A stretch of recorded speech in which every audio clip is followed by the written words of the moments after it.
One man rewired the entire American economy, not through invention or discovery, but through calculated control. J.P. Morgan didn't just build wealth, he built the framework that decides who gets rich and who gets crushed. By the time he was done, he controlled more financial power than the United States government itself. This isn't a story about banking, it's about how one individual seized the machinery of capitalism and bent it to his will. Morgan was born in 1837 into money, but not the kind that mattered. His father was a successful merchant banker in London, comfortable but nowhere near the American aristocracy. Young Pierpont, as he was called, grew up watching his father navigate European finance, learning a lesson most people miss. Money doesn't just sit in vaults, it moves, and whoever controls the movement controls everything. At 20, Morgan joined his father's banking operations in New York. The city was chaos. Dozens of banks competed, railroads expanded without coordination, and speculation ran wild. Most saw opportunity in the frenzy. Morgan saw inefficiency, and inefficiency offended him. His first major play came during the Civil War, and it revealed the ruthlessness that would define his empire.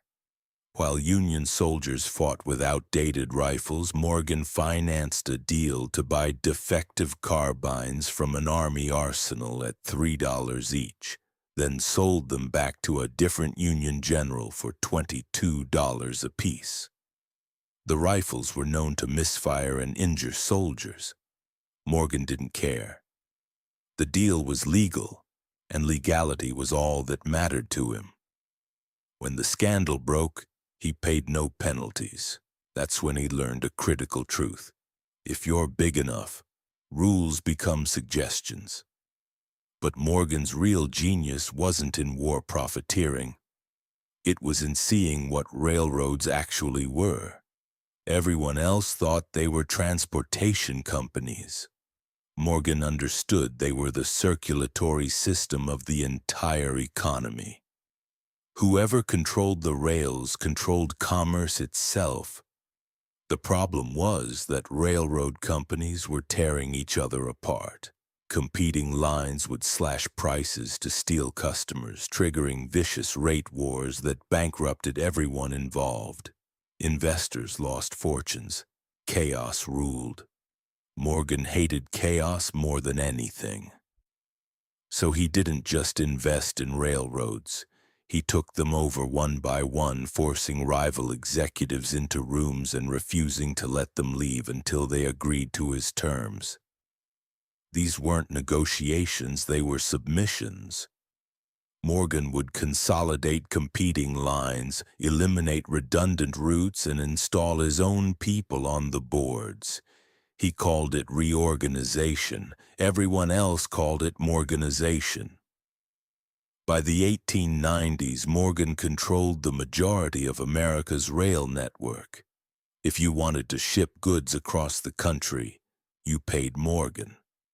If you wanted to build a new line, you needed Morgan's approval. He wasn't just wealthy, he was infrastructure. And that's when Andrew Carnegie made his move. Carnegie had built the largest steel empire in the world, churning out rails, beams, and girders faster than anyone thought possible.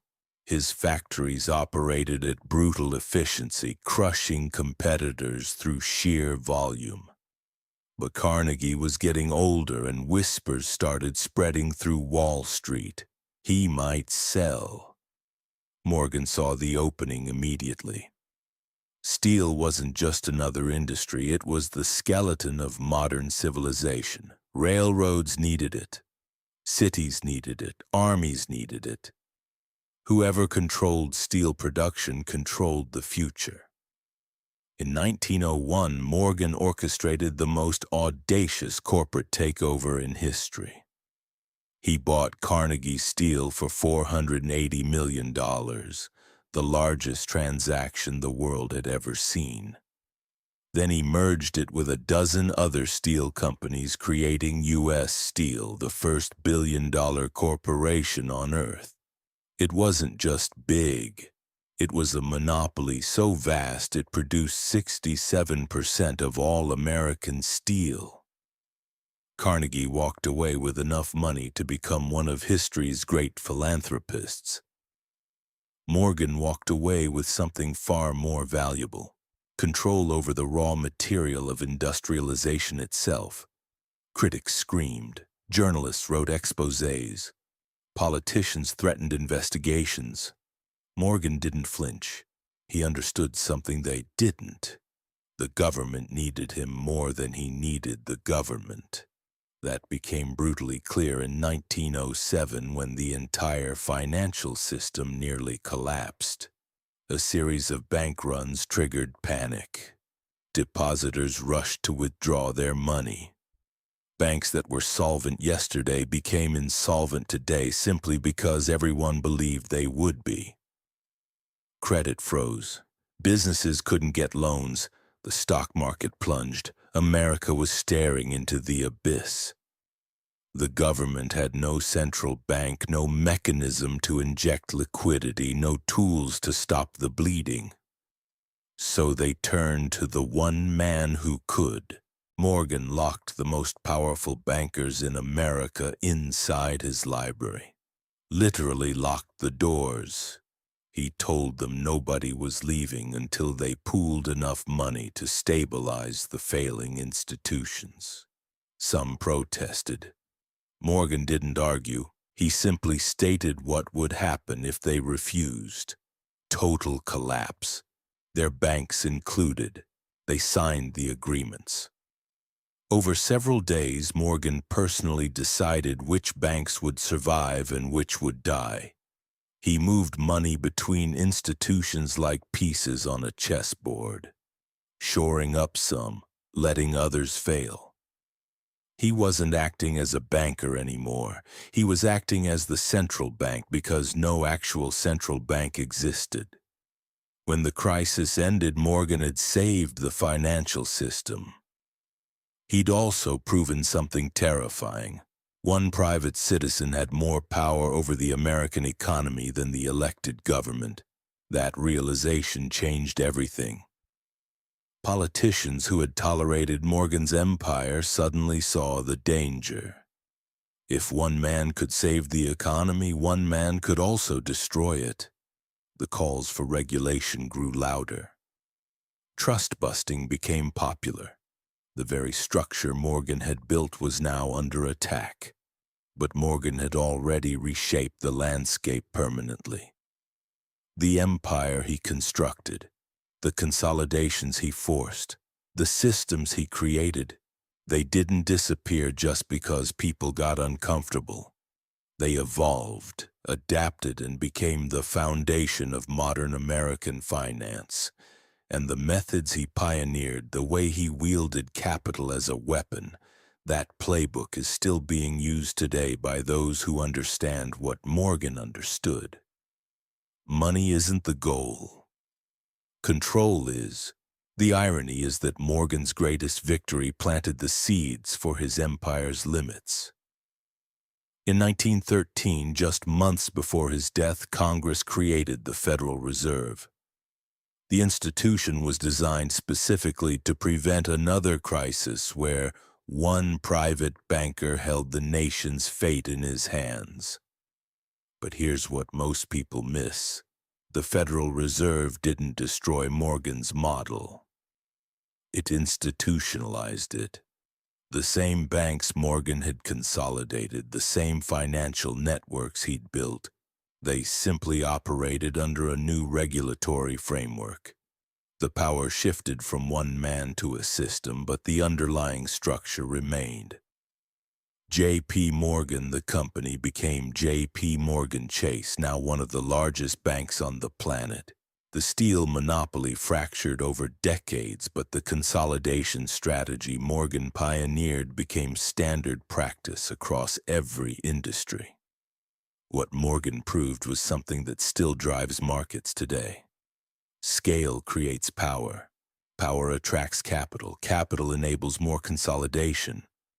It's a loop that feeds itself until external forces intervene, and even then, it doesn't disappear. It just transforms. Look at modern tech giants. They're following Morgan's exact playbook.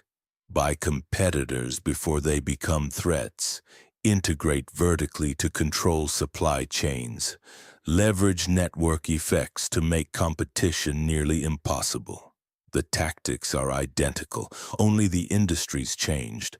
Morgan also understood something about wealth that separates dynastic fortunes from temporary ones. He didn't chase profits, he chased position.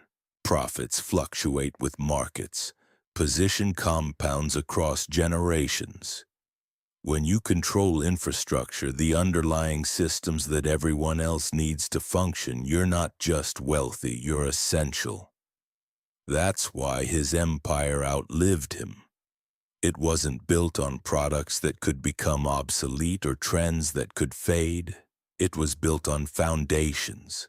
Steel for construction, rails for transportation, capital for expansion. These weren't luxuries, they were necessities, and necessities have pricing power that luxuries never achieve. The lesson here cuts deeper than business strategy.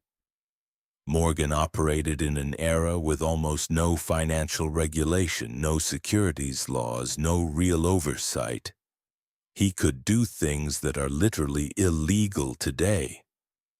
Yet the fundamental principles he applied still work within modern constraints. You don't need to create monopolies to benefit from consolidation. You don't need to control entire industries to leverage scale advantages. What you need is to recognize where leverage exists in your specific domain. For Morgan, it was capital and industrial infrastructure.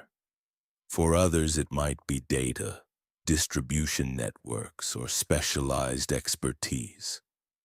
The form changes, the principle doesn't. There's also a darker element worth examining. Morgan's empire was built partially on the backs of workers who had almost no rights, no safety protections, and no bargaining power. The steel mills that made him rich killed and maimed thousands. The railroads that connected the nation were laid by laborers earning pennies while executives earned millions.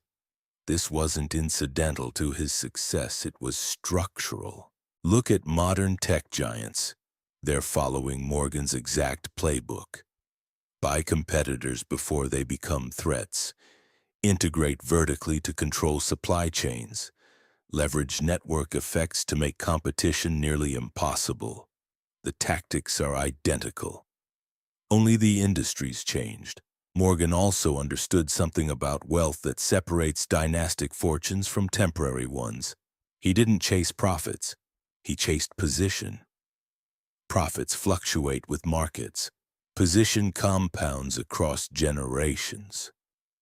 When you control infrastructure, the underlying systems that everyone else needs to function, you're not just wealthy, you're essential. That's why his empire outlived him. It wasn't built on products that could become obsolete or trends that could fade.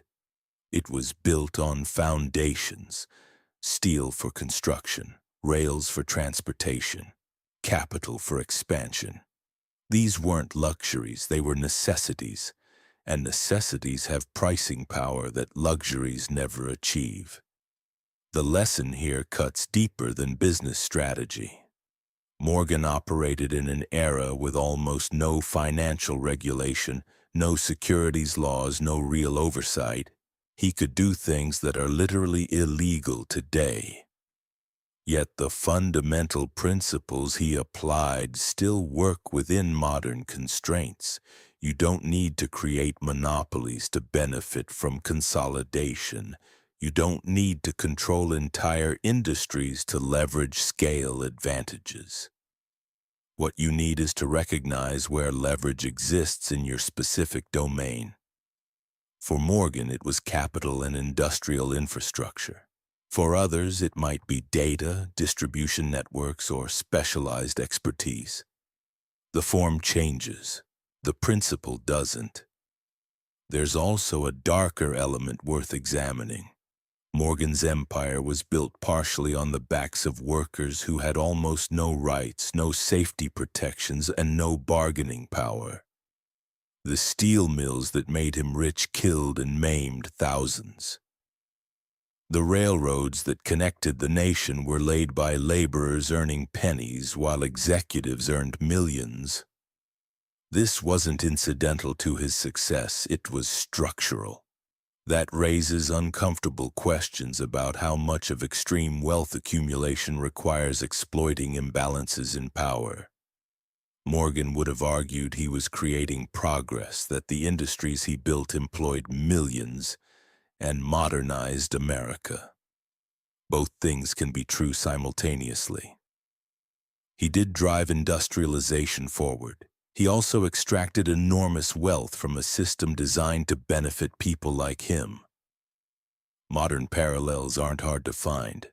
Every major fortune today sits on similar tensions. Amazon revolutionized retail and logistics while facing constant criticism about warehouse conditions. Tech companies created platforms that connected billions while harvesting their data. The wealth generation and the ethical complications are inseparable. What made Morgan particularly formidable was his psychological edge. He had a physical presence that intimidated even powerful men. His eyes, described by contemporaries as piercing and unsettling, were enough to make experienced bankers stumble over their words. He cultivated that intimidation deliberately. Fear is leverage when you're negotiating. But beyond personality, he had conviction. When everyone else panicked, he stayed calm. When markets crashed, he bought. When others saw chaos, he saw opportunity. That mindset, the ability to act decisively when uncertainty paralyzes everyone else, that's what separates those who preserve wealth from those who create it during crises. The 1907 panic proved this perfectly. While depositors stampeded and bankers froze, Morgan was working 20-hour days, moving capital, making decisions that would have crushed most people under their weight. He was 70 years old, orchestrating the most complex financial rescue in history, and he never wavered. That kind of performance under pressure is rarer than intelligence or even capital itself. His legacy isn't really about the specific companies he built. Most of them have been broken up, reformed, or absorbed into other entities. What persists is the template, the understanding that financial power properly wielded can reshape entire economic landscapes. That capital is a tool for control, not just accumulation. Today's financial titans study Morgan not because his exact methods still work. They don't. They study him because the underlying logic remains sound. Identify what's essential, control it before others recognize its value. Use that position to influence everything connected to it. Scale ruthlessly. Defend aggressively. The government eventually constrained what one person or company could do.